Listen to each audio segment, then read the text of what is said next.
How do you think the removal of U.S. troops affected people after what happened during 9/11?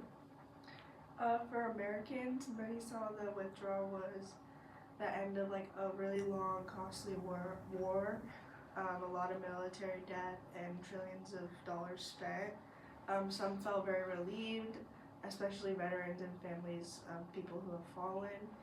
Um, it was a chaotic evacuation, and during the attack, they killed 13 service members, and it reopened a lot of painful memories for 9/11 survivors and things like that. Um, there were some concerns that Afghans that could again become a haven for terrorists. And then for the Afghans, the Taliban rapidly took over and left many who supported the U.S. Women's rights were a big issue, and freedom sharply declined under the Taliban rule. Globally, allies questioned the U.S. reliability after a messy exit, and there was terrorist groups, and just a lot happened. And yeah. How did the U.S. react differently to 9/11 to the removal of the troops? After 9/11, the military response was very rapid, and they invaded Afghanistan and were trying to remove the Taliban. Globally, the NATO invoked Article 5 for the first time, and the UN backed up the US. And then during the removal of troops, it was just the US prioritized leaving and getting everyone out. There was no military response, unlike 2001 after 9/11, but there was just a large scale re-intervention and an emergency evacuation. How did the power change when the U.S. removed its troops? I think the power changed a lot when the US left because the local government really depend on the US military to stay strong. Without them, it was hard to keep control, and groups like the Taliban got stronger very fast. It's like the local leaders could defend their country anymore, and the balance of power shifted real quickly. So the US leaving made a huge difference who had the control. What was the most impacted? Economically. What was the most impacted economically? The people living there were the ones who suffered the most economically. Many of them had jobs that were connected to the US troops, like working in construction, security, or providing services. When the US pulled it out, all the money and support went away, and it left a big hole in the economy. It was just the government, it was normal families losing their jobs and income, which made life real hard for them. How do you think the people felt after what Biden said? I think the people felt betrayed by what Biden said, because he did say he couldn't bear the responsibility for what would happen if the troops were removed, and if the Taliban took over, he wouldn't help them out. And we've been doing it for the last 20 years, but the people don't have any support from us anymore. So if the Taliban does take over, it gets worse than before. What affects you? Can you cut this? Yeah. Okay. Do you start? What effects do you think the people felt after the plane left? I think most of them felt angry, betrayal, and sadness, because those who helped us with the war were just left behind, and they had the possibility of being killed by the Taliban, but they still helped us even though they knew the risks. And then they basically betrayed their country by helping us help win the control of Afghanistan. And they most likely felt scared for not only themselves but also their families, because they knew how it would all affect their families if they did go to war. The soldiers felt after that they weren't acknowledged by Biden for helping with the war. I think they felt angry for not being acknowledged by the U.S. because they did put their lives on the line and their families' lives. And they were just passed over and not recognized for their efforts or anything like that. They knew the risks that they were taking. They knew they were going to be labeled as traitors. And the Taliban were, if they ever came back, were going to kill them.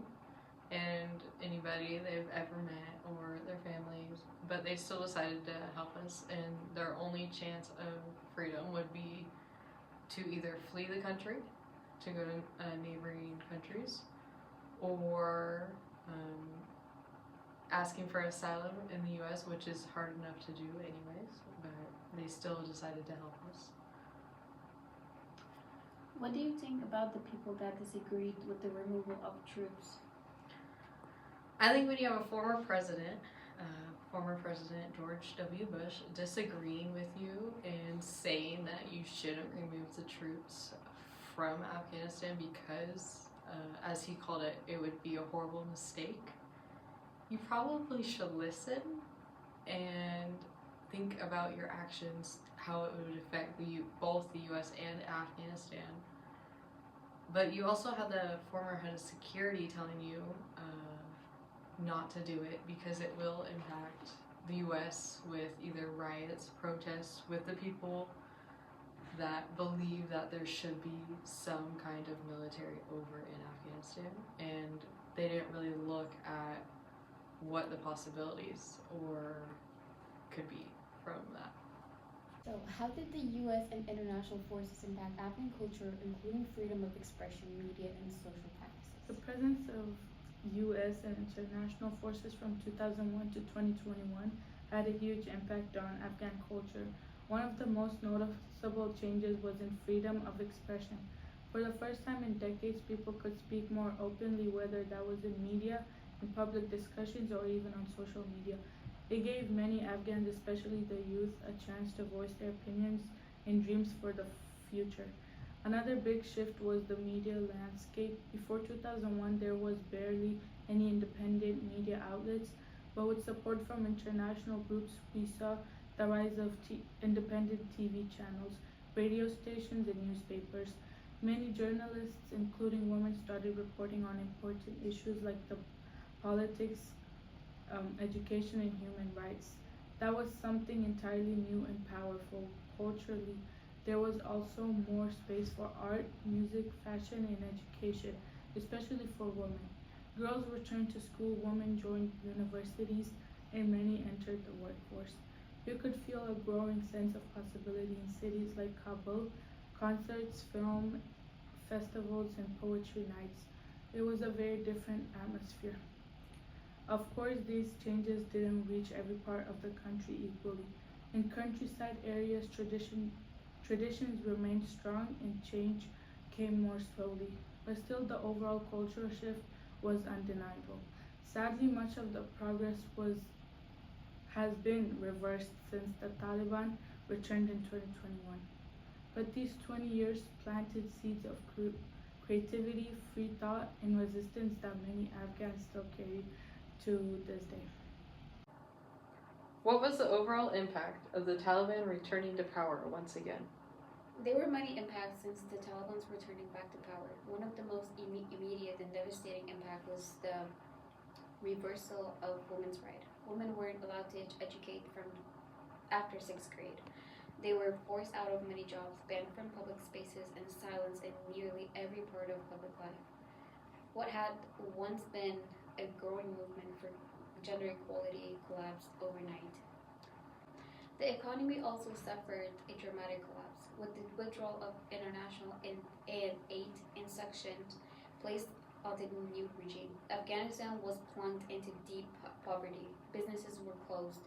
jobs disappeared, and millions of people were left struggling to survive, and still are, with hunger and desperation on the rise. At the same time, freedom of speech and independent media came under attack. Many journalists fled the country or went into hiding. Dozens of media, dozens of media outlets are shut down, and the once vibrant culture and creative scenes. At the same time, freedom of speech and independent media came under attack. Many journalists fled the country or went into hiding. Dozens of media outlets are shut down, and the once vibrant culture and creative scenes nurtured over 2 decades was silenced. Taliban's return also triggered mass migration. Educated professional activities and young people left in large numbers, draining the country of talent and hope for future development. Today, Afghanistan is a country caught between two realities: a desire for peace and the heavy cost of that peace under authoritarian rule. For many Afghans, the struggle is no longer just survival, but about preserving identity, dignity, and the dream of a better future. And after 2 decades of relative progress, the country is once again under the control of a regime known for its strict interpretation of Islamic law and harsh governance. So, how did the withdrawal of U.S. and allied forces affect the rights and freedom that Afghan women had gained over the previous 2 decades? For nearly 2 decades, Afghan women made incredible progress thanks in part to the space created by the presence of U.S. and international forces. Girls went back to school, women entered university, joined the workforce, became lawmakers, journalists, and leaders. In cities like Kabul, the change was not just visible, it was inspiring. But after the Taliban returning back to power, everything changed with their return. Much of the progress Afghan women had was instantly undone. The voices of women, once a powerful part of Afghan society, was silenced. What took 20 years to build disappeared in just a week. But even now, Afghan women continue to resist quietly and courageously because the fight for dignity and equality isn't over.